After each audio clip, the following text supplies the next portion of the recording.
ఇలా ఏమైనా ఏసీబీ చంద్రబాబు గారి పంజరంలో ఉందా?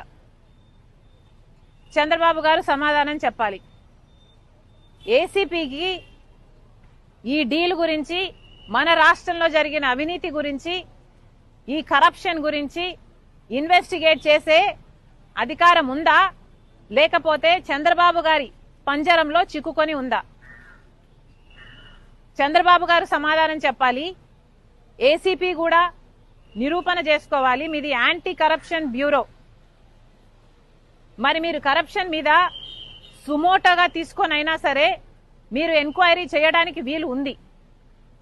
కానీ ఇంతవరకు కూడా ఏ ఒక్క సంస్థ అయినా ఎంక్వైరీ చేస్తాము అని అంటం లేదు. చంద్రబాబు గారైతే ఇక దాని గురించి మాట్లాడడం కూడా మానేశారు. మరి ఇప్పుడు చంద్రబాబు గారు సమాధానం చెప్పాలి. ఏసీబీ